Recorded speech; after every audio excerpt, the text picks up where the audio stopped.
நீங்கள் என்ன கேள்வி வேணாலும் கேட்கலாம். பறை அப்படிங்கிறது தொடர்பாக சொல்றேன்னு சொல்லி பறை தான் அந்த வாத்தியம் இல்லை, அவள் கேட்குற பறைங்கிறது அவனுக்கு அடிமையாக இருக்கணும்னு கேட்கக்கூடியது. இற்றை பறை கொள்வான் நன்று கான் கோவிந்தா அப்படின்னுட்டு அடுத்த பாட்டிலையும் சொல்லுவாங்க, இது சேயிழையார் சென்றிறைஞ்சி அங்கு அப்பறை கொண்டவாற்றை. அந்த அப்பறை அப்படிங்கிறது அவனையே சார்ந்து இருக்கக்கூடியது, அவனையே நாளும் சந்திச்சு. அப்போ இந்த இடத்துல உள்ள வியாக்கியானத்தை முழுசும் படித்தோன்னா என்ன சொல்லுவாங்கன்னா, தினமும் அவனை இன்னைக்கு ஒரு நாள் எங்களை பார்க்க அனுமதிச்சிட்டியே, அது மாதிரி எப்போ நாங்கள் வந்தாலும் உன்னை பார்க்கணும், எப்பவும் எங்களுக்கு இந்த கிருஷ்ணானுபவம் இருக்கணும். அதுதான் இந்த இடத்துல பறையாக இருக்குது.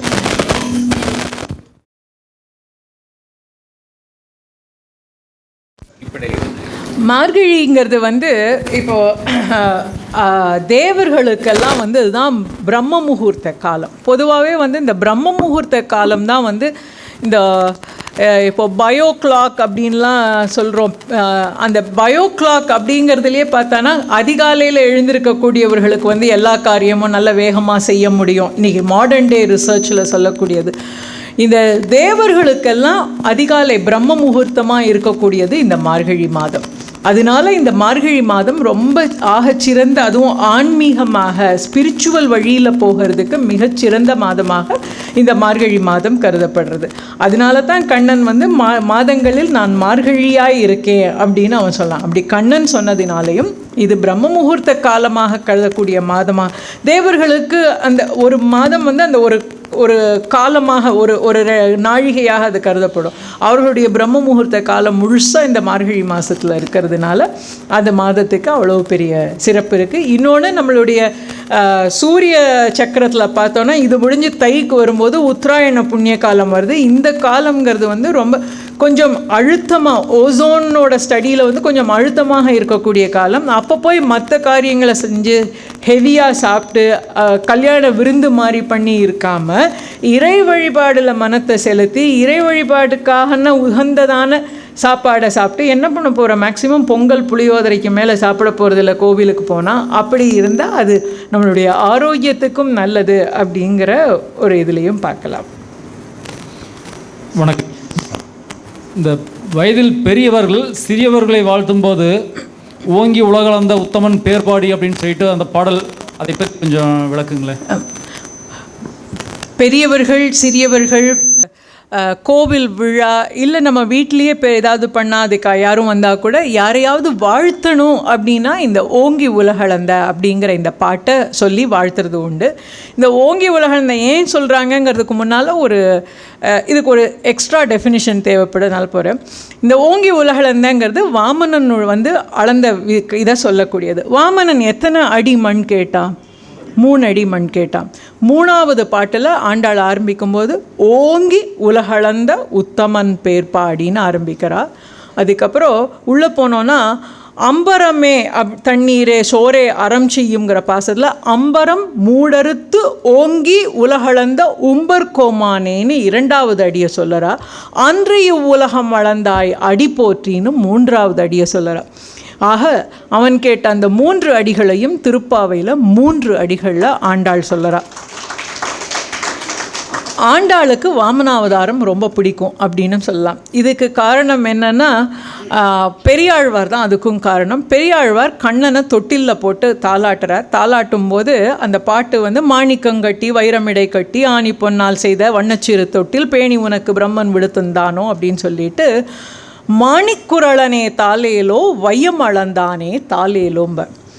பெரியாழ்வாருக்கு கண்ணன் அவதாரம்னு தெரியும். பெரியாழ்வார் பிற்காலத்தில் வந்தது தானே, ஆனால் அவருக்கு தெரியும் இது. ஆனால் அவருக்கு பயம், அவர் அப்படி சொல்கிறத கம்சன் கேட்டுட்டு உடனே வந்துடுவானோ, குழந்தையை காப்பாற்றணும் அப்படிங்கிற ஒரு பயம். அதனால எங்கேயுமே அவர் கண்ணன்னு சொல்ல மாட்டார். அதனால் கண்ணனை தொட்டிலில் போட்டு தாளாட்டும் போது அவர் சொல்கிறார், மாணிக்குரளனே தாலேலோ. குரல் அப்படிங்கிறது சிறிய வடிவு, மாணிக்குரல்னா சின்னதுலேயும் சின்னதாக இருக்கக்கூடியது. அது யாருன்னா வாமனன்.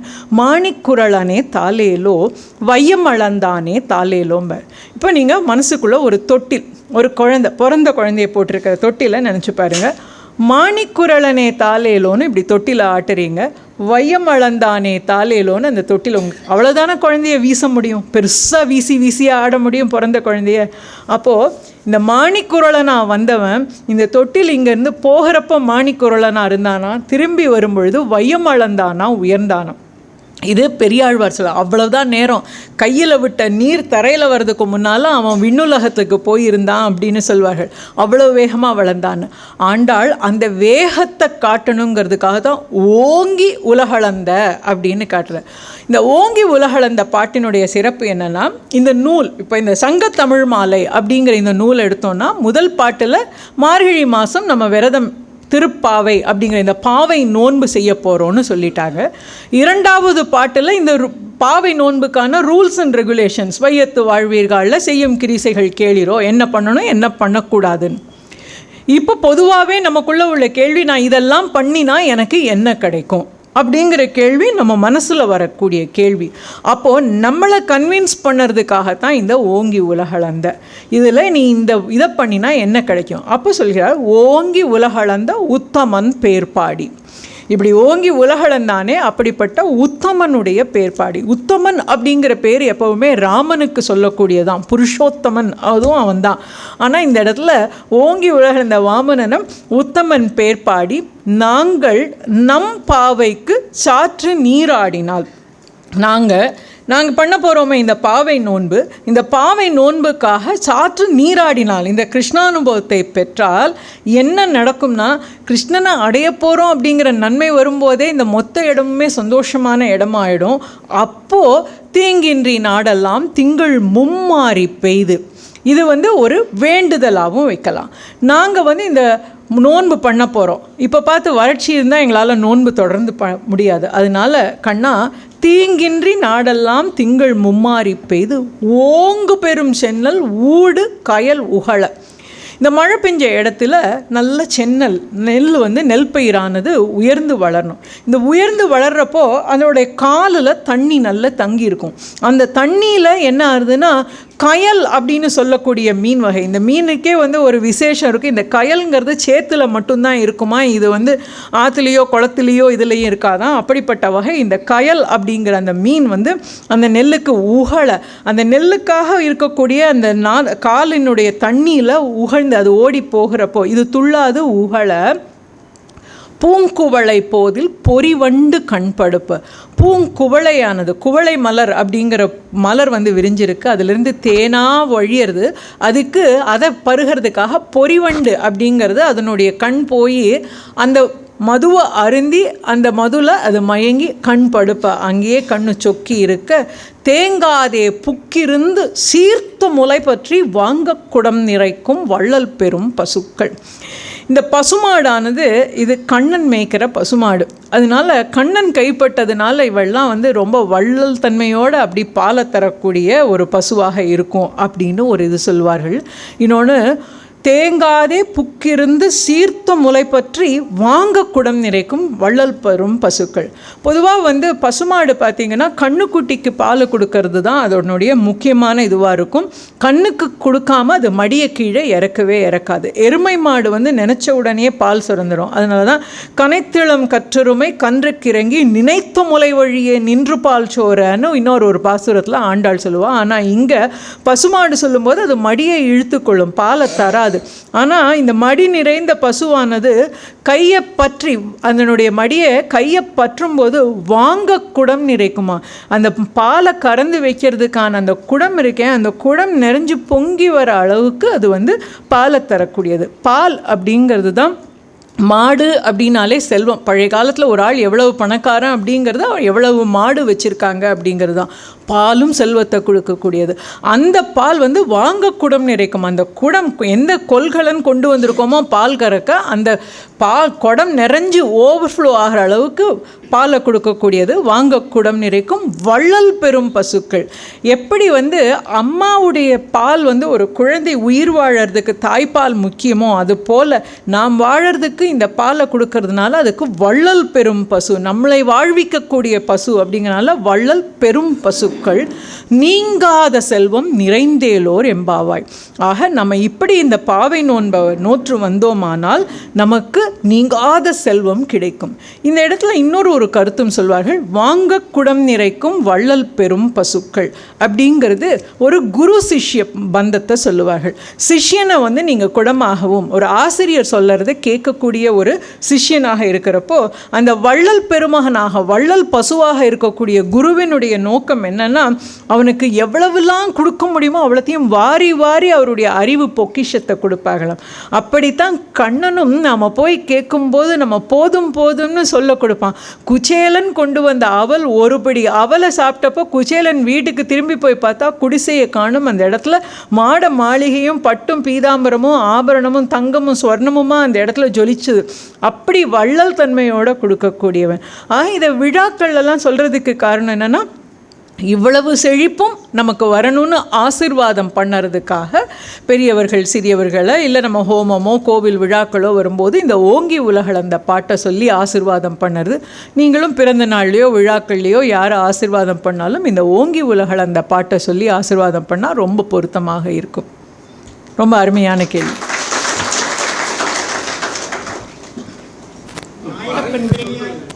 எங்களுக்கு ஆண்டாளின் சுவாபனத்தோடு தாங்கள் கூறிய திருப்பாவை மிக்க மகிழ்ச்சி அளிக்கிறது.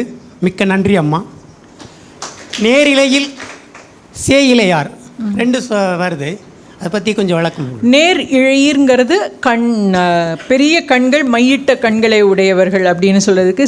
இழையார் அப்படிங்கிறது நகையெல்லாம் போட்டு ஆபரணங்களோடு அழகாக இருக்கக்கூடிய பெண்களை சொல்கிறது. இது ரெண்டுமே பெண்களை குறிக்கக்கூடிய பதம்தான். நேரிழையீர் அப்படிங்கிறது கண்ணுக்கு மையிட்ட கண்ணு, இது நகை பூட்டிய பெண்களை சொல்லுறது.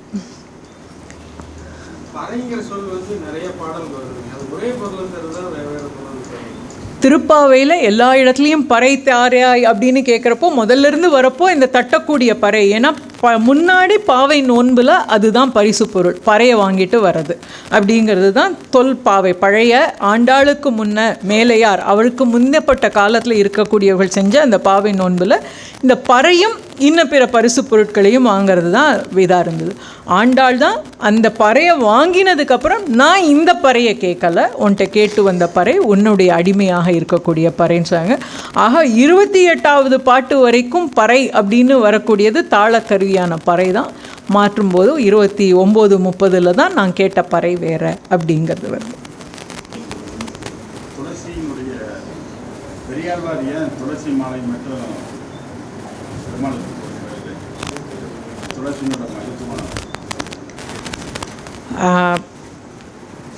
பெருமாளுக்கு வந்து உகந்தது துளசி அப்படிங்கிறது நமக்கு தெரியும். இது வந்து எப்படின்னா, ஒவ்வொரு கடவுளுக்கும் ஒரு மாலை, ஒரு மலர் வந்து சிறப்பான மலராக இருக்கும். இப்போ ஆழ்வார்கள்லேயே பார்த்தானா நம்மாழ்வாருக்கு வந்து வகுளாபரணன்னு ஒரு பெயர் உண்டு. வகுளாபரணன் அப்படின்னா என்ன அப்படின்னா மகிழம்பூ மாலை அணிந்தவன். நீங்கள் போய் பாருங்கள், இப்போவும் ஆழ்வார் திருநகரியும் சுற்று வட்டார பகுதியிலையும் மகிழம்பூ மரம் நிறைய இருக்கும். மகிழம்பூவாக எங்கே பார்த்தாலும் உதிர்ந்து இருக்கும். அவர் அந்த மகிழம்பூ மாலையை அணிஞ்சிருந்தார். இப்போது கொன்றைப்பூ மாலை அணிந்தவன் நமக்கு தெரியும். அது மாதிரி திருமாலுக்கு வந்து துளசி மாலை அப்படிங்கிறது, துளசியில் தாயார் இருக்கிறதாக ஒரு ஐதீகம் உண்டு. அதனால் அந்த மாலையை அணிஞ்சிருக்கான்னு பார்த்தீங்கன்னா, தாயாருக்கு பொதுவாக துளசி மாலை அணிவிக்க மாட்டாங்க, ஏன்னா அவங்க தான் அந்த மாலையாகவே இருக்கிறதுனால. அதனால் மாலாக்காரர் வந்து துளசி மட்டும் இல்லை, அவர் வந்து துளசி மாலை மட்டும்தான் போட்டிருப்பார் பெரியாழ்வார். ஆனால் அவர் பெருமாளுக்கு பூமாலையும் கட்டி சாத்தியிருக்கார். துளசி மாலைங்கிறது பெருமாளுக்கு உகந்த அதனால தான் நாற்றத்துழாய்முடி நாராயணன் நம்மால் அப்படின்னு ஆண்டாள் சொல்லுவார். நாற்றத்துழாய்முடி நாராயணன். திருத்துழாய் அப்படிங்கிறது துளசிக்கான பெயர். திருத்துழாய். நாற்றத்துழாய் அப்படின்னா இந்த துளசியிலேருந்து வரக்கூடிய வாசனை அப்படியே அவனுடைய கூந்தலில் அவன் மேலெல்லாம் இருக்கான். அதனால் அவனுக்கு நாற்றத்துழாய் முடி. நாற்றம்னா இப்போல்லாம் நம்ம அப்படி மூக்க மூடுறோம், பட் நாற்றம் அப்படின்னா வாசனை அப்படிங்கிறது தான். அதனால தான் துர்நாற்றம் அப்படிங்கிற ஒரு வார்த்தை வந்தது. துர்நாற்றம்னு சொன்னால் தான் அது கெட்ட நாற்றம். ஆண்டாள் வந்து நோற்றுச்சுவர்க்கம் புகுகின்ற அம்மானாய் அப்படிங்கிற பாசத்தில் நாற்றத்துழாய்முடி நாராயணன் நம்மால் போற்றப்பறை தரும் புண்ணிய நாள் அப்படின்னு பாடுறது அந்த துளசி மாலையை அணிஞ்சதுனால அவன் மேலேருந்து வரக்கூடிய வாசனையை உடையவன் அப்படிங்கிற அர்த்தத்தில் சொல்லுவாங்க. துளசி திருமாலுக்கு உகந்தது. எப்படி வில்வம் சிவனுக்கு உகந்ததோ திருமாலுக்கு துளசி உகந்தது. கூடாரை வெல்லும் சீர் கோவிந்தா. கூடாரை வெல்லும் சீர் கோவிந்தா. இப்போ கூட வந்தவங்களை சேர்த்துக்கிறோம், அது ஒரு பெரிய விஷயம் இல்லை. ஆனால் கண்ணன் எப்படின்னா கூடாரை வெல்லும் சீர் கோவிந்தா, அவனை எதிர்த்து வந்தவர்களை கூட அவனுடைய அன்புனால் வென்று அவன் பக்கத்துக்கு சேர்க்கக்கூடியவனாம் கூடாரை வெல்லும் சீர் கோவிந்தா. அவனை எதிர்த்து வந்தவர்கள் அங்கேயே இருக்க மாட்டார்கள், அவர்களை ஒன்றில் அவனிடம் சரணாகதி புரிவார்கள், இல்லைன்னா அந்த இது இல்லாமல் போயிடுவார்கள். அப்படி கூடாரை வெல்லும் சீர் கோவிந்தா. கோவிந்தன்கிற பேர் என்னன்னா அவன் பசுமாடெல்லாம் மேய்ச்சின்னு இருந்ததுனால அவனுக்கு கோவிந்தன்கிற பேர். சீருங்கிறது உயர்வை காட்டக்கூடியது. கூடாரை வெல்லும் சீர் கோவிந்தா. உன் தன்னை பாடி பறை கொண்டு யான் பெரும் சன்மானம். ஒன்று நான் எதுக்காக பாட வந்திருக்கேன், இந்த பறையை வாங்கிறதுக்காக. அப்படி பறை கொண்டு யான் பெரும் சன்மானம். நான் முந்தின பாட்டிலேயே கேட்டுட்டோம். இது எதுக்கு அடுத்த பாட்டுன்னா இதுக்கு முந்தின பாசுரம் மாலை மணிவண்ணா. மாலை மணிவண்ணால் ஃபுல் லிஸ்ட்டு கொடுத்தாச்சு, நீ என்னெல்லாம் தரணும்னு கண்ணன்கிட்ட லிஸ்ட்டு கொடுத்துட்டோம். அதில் பாலன வண்ணத்து சங்கு கேட்டிருக்கு, அவன்கிட்ட கோல விளக்கு கேட்டிருக்கு, கொடி கேட்டிருக்கு, விதானம் கேட்டிருக்கு, சால பெரும் பறை கேட்டிருக்கு, பல்லாண்டு பாடுறதுக்கு ஆட்கள் கேட்டிருக்கு. இவ்வளவும் அவன்கிட்ட கேட்டாச்சு. அவன் கிராண்டட் அப்படின்னு சொல்லிட்டான். ஆல்மோஸ்ட் இதெல்லாம் சாங்ஷன் ஆயாச்சு. சாங்ஷன் ஆனதுக்கப்புறம் கண்ணனா எக்ஸ்ட்ராவாக தரான். அதைத்தான் இப்போ சொல்கிறான். உன் தன்னை பாடி பறை கொண்டு யான் பெரும் சன்மானம். ஒன்றை பாடி மேலே சொன்ன அபவ் லிஸ்ட் எனக்கு வந்துருது. இது போக யான் பெரும் சன்மானம். நாடு புகழும் பரிசினால் நன்றாக. நாடெல்லாம் பார்க்கக்கூடிய புகழும் பரிசுலாம் ஏகப்பட்ட பரிசு பொருள் இருக்குது. நான் லிஸ்ட்டு போட்டு முடியாதுமா, எனக்கு அவ்வளோ ஐட்டம்ஸ் கொடுத்துட்டான். பரிசினால் நன்றாக. அப்புறம் சூடகமே.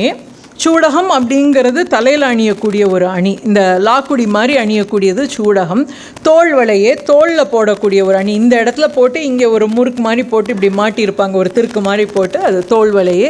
தோடே செவிப்பூவே காதில் அணியக்கூடியது. காது மொத்த செவிப்பறையும் மூடி இருக்கக்கூடியது செவிப்பூ. பாடகமே என்றனைய. இப்படி இன்று சொல்லக்கூடிய அநேகமான நகைகள் எல்லாத்தையும் கொடுத்து அன்றனைய பல்கலனும் யாமணிவோம். பல்விதமான கலன்களாகிய நகைகளை நாம் அணிவோம். அருங்கலமேன்னு ஒரு பொண்ணை பார்த்தப்பே சொன்னேன், கலன்னாலே பொக்கிஷம். இப்படி ரத்னமும் வைரமும் வைடூரியமாக இருக்கக்கூடிய பல்கலனும் அப்படி தரக்கூடிய எல்லா பொருள்களையும் நாம் அணிவோம்.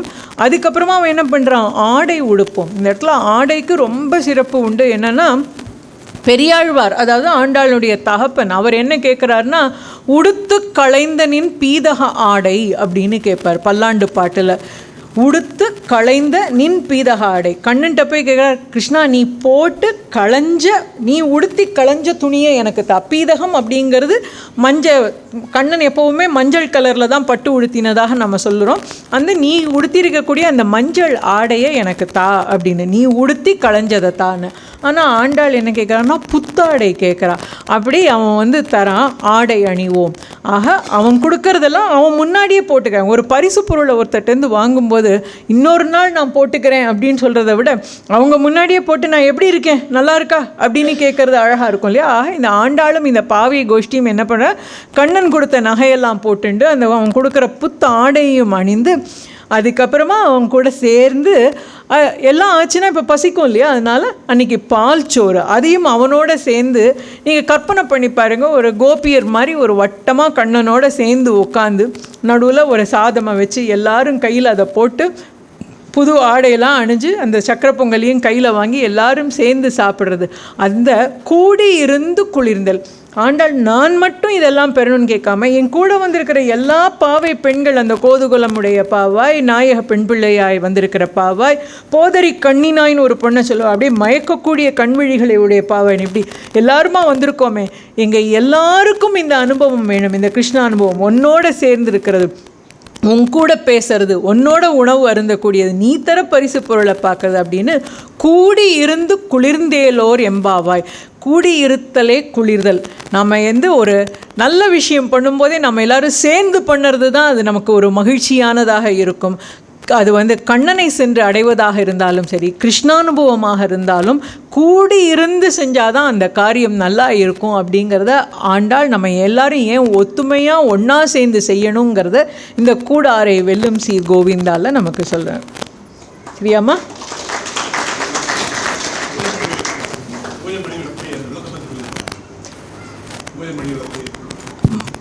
மாலை மணிவண்ணால் சொல்கிறீங்களா? மணிவிளக்கு எதில்? கோல விளக்கே தான் வருது. தூமணி மாடத்து சுற்றும் விளக்கெரிய தூபம் கமழ துயிலணை மேல் கண்வளரும் மாமா என் மகளை மணிக்கதவம் தாழ்த்திரவாய். தூமணி மாடத்து சுற்றும் விளக்கெரிய இந்த பாசுரம் வந்து இது முதல்ல வரக்கூடிய 10 பாசுரங்களில் வரக்கூடிய ஒரு பாசுரம். இது இப்போ வந்து பாவை நோன்புக்கு பெண்கள் எல்லாம் அழைச்சிட்டு போகணும் ஆண்டாள். அந்த இடத்துல இருக்கோம் நாம் இந்த தூமணி மாடம் அப்படிங்கிற பாசுரம் வரப்போ.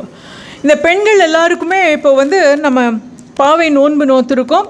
பறைங்கிறது கிருஷ்ணானுபவத்தை, கிருஷ்ணனோட நீராட போகிறோங்கிறது தெரியும். அது வந்து கிருஷ்ணானுபவத்தை பெறப்போகிறோம்னு. அதனால வந்து இப்போ ஒரு உதாரணத்துக்கு இப்படி வச்சுப்போம். நாம் வந்து பிரதம மந்திரியை பார்க்க போகிறோன்னா ஒரு 2 நாள் முன்னாடியே நமக்கு ஒரு பரபரப்பு வருமா, நம்ம பிரதமரை பார்க்க போகிறோம் அப்படின்னு. அப்போ அதில் நமக்கு தூக்கம் வராதா? அது மாதிரி இந்த பெண்களுக்கு கிருஷ்ணனை பார்க்க போகிறோம், கிருஷ்ணானுபவத்தை பெறப்போகிறோம் அப்படின்னா அதில் ஒரு பரபரப்பு இருக்குது. அப்போ கிருஷ்ணனை பார்த்தா நம்ம என்ன பேசுகிறோம்? பிரதமரை பார்த்தா கடுதாசி எழுதி கையில் கொடுத்துடலாமா, ஒரு பெரிய போர்டு ஒன்று வச்சு அதை அவர் கையில் கொடுத்துடலாமா, ஒரு படம் வரைஞ்சி கொடுக்கலாமா, இப்படி என்னெல்லாமோ நினைக்கிறோமா? அது மாதிரி இங்கே இந்த பெண்களுக்கு நம்ம கண்ணனை பார்த்தா என்னெல்லாம் செய்யலான்னு. அப்போ கண்ணன் வந்தால் நம்ம வீட்டுக்கு கூட்டின்னு வரலாம், இங்கே உட்கார வச்சு அவங்க கூட பேசலாம், நம்ம ஊஞ்சலில் உட்கார வைக்கலாம், இப்படி கற்பனை பண்ணி பாருங்க. அப்படி நினைக்கிறார். அப்படி ஒரு பெண் என்ன பண்ணுறா, கண்ணனை அழைத்து வரணும். அப்படி அவன் வந்தால் என்ன, நம்ம வீடு இருட்டாக இருக்குமே இந்த நேரத்தில், அப்போ நம்ம விளக்கேற்றி, அவன் வேற கருப்பு, இது வேற இருட்டாக இருக்குது, அவன் வந்தால் தெரியாதே அப்படின்னு தூமணி மாடத்து சுற்றும் விளக்கெரிய. தூமணி மாடம், இந்த துவழில் மணி மாடம் அப்படின்லாம் நிறைய மணி மாடங்களை பற்றி சொல்கிறது உண்டு. இந்த மணி மாடம் என்ன, தூய்மையான மணி மாடம், ரொம்ப அழகிய குற்றமே இல்லாத தூண்களை உடைய அழகியதான ஒரு மாடமாக இருக்கான். இந்த தூமணி மாடத்தில், தூய்மையான அழகான குற்றம் இல்லாத இந்த மாடத்தில் சுற்றும் தூபம் கமழ.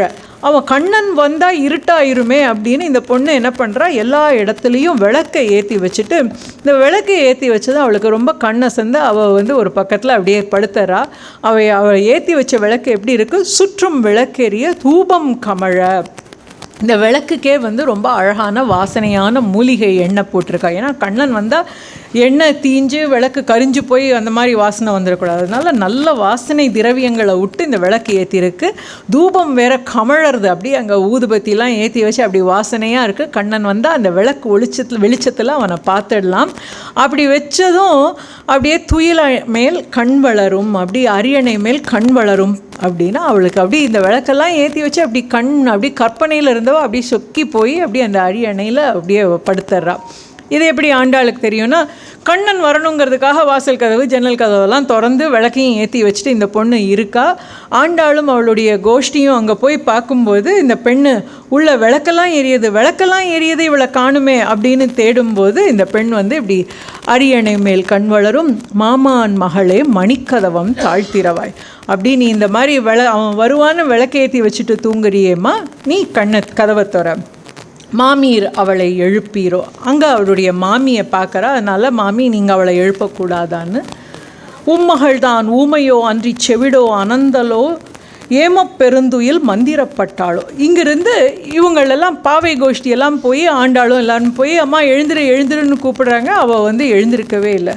உம்மகள் தான் ஊமையோ, நான் கூப்பிடுறதுக்கு பதில் சொல்லலையே மாமி, நீங்கள் அங்கே நிற்கிறீங்களே, நான் உங்கள் பொண்ணை கூப்பிட்டுட்டே இருக்கேன், அவள் என்னவும் பதில் சொல்ல, அவள் ஊமையாக போயிட்டாளா, இல்லை நான் கூப்பிடுறது அவளுக்கு கேட்கலையே செவிடாக போயிட்டாளா, இல்லை அனந்தலோ ஒன்றும் தெரியாத கண்ணும் தெரியாதோ காதும் கேட்காத ஒரு மாதிரி ஆயிட்டாளா, ஏமப்பெருந்துயல் மந்திரப்பட்டாளோ, யாராவது அவளுக்கு மாயம் பண்ணி மந்திரம் பண்ணி அவளை ஒரேடியாக தூங்கட்டும்னு தூங்க விட்டுருக்காங்களா அப்படின்னு கேட்டு இந்த பெண்ணை எழுப்புறது தான் இந்த தூமணி மாடத்தில். அந்த பெண்ணுக்கு எப்படின்னா, அவள் ஏற்கனவே கிருஷ்ணானுபவத்தில் கண்ணில் அப்படி சொக்கி போய் இருக்கிறதுனால அந்த கற்பனை உலகத்தில் அந்த கண்ணனோடு இருக்கக்கூடியதுலேருந்து எழுந்து வெளியில் வந்து இவர்களோட சேரணும்னு அவளுக்கு தோணலை. அந்த அனுபவத்திலேயே இருக்கணும்னு நினைக்கிறா. இன்னொரு பொண்ணை கேட்கும்போது இவர்கள் எழுப்புவார்கள், அப்போ அவள் எழுந்திருக்க மாட்டா. அவள் உள்ளேருந்து கேட்பா, மிக்குள்ளார் எல்லாரும் வந்துட்டாங்களான்னு. நீ என்ன வந்து எழுப்புறியே, பாக்கி வரேன்னு சொன்னவர்கள்லாம் வந்துட்டாங்களா, என்கிட்ட மட்டும் எப்போ உங்களுக்கு எங்கிட்ட குத்தம் கண்டுபிடிக்கிறதே தான் வேலைன்னு. எல்லே இளங்கிலியேல் அந்த பொண்ணு ரொம்ப சொல்வா, சண்டையே போடுவான் அந்த பொண்ணு. நீங்கள் தான் பெரியவரா நான் பெரியவரா அப்படின்னு என்னையே வந்து கூப்பிடுங்க. சில்லென்று அழையேன் மீன் நங்கை மீர்காள் வல்லை உன் கட்டுரைகள் பண்டே உன் வாய் அரிதும் அப்படின்னு சொல்கிறப்போ இந்த பெண்கள் பாவை கோஷ்டியும் உள்ளே இருக்கக்கூடிய பெண்ணும் ஒரு பரிவர்த்தனை பண்ணுற மாதிரி, நீ உன் வாய் எங்களுக்கு முன்னாடியே தெரியும், நீ எப்பேற்பட்ட வாயாடி, ஏன் நீங்கள்லாம் வாயாடி இல்லையா அப்படின்னு பேசுகிற மாதிரி. இந்த இடத்துல இந்த தூமணி மாடத்தில் அந்த பொண்ணுக்கு இவங்க வெளியில் ட்ரான்ஸுன்னு சொல்கிறோமே ஒரு வார்த்தை, அந்த மாதிரி அவள் கிருஷ்ணானுபவத்தில் மூழ்கி போயிருக்கா. அந்த அனுபவத்துலேருந்து வெளியில் வர தயாராக இல்லை. வெளியில் உள்ளவர்கள் பாவை நோன்பில் கண்ணனை நேரில் போய் பார்க்கணுங்கிறதுக்காக காத்திருந்தாலும் அவள் அந்த அனுபவத்திலேருந்து வராமல் இருக்கா. அவளை தான் இந்த பாட்டில் எழுப்புறா தூமணி மாடத்தில்.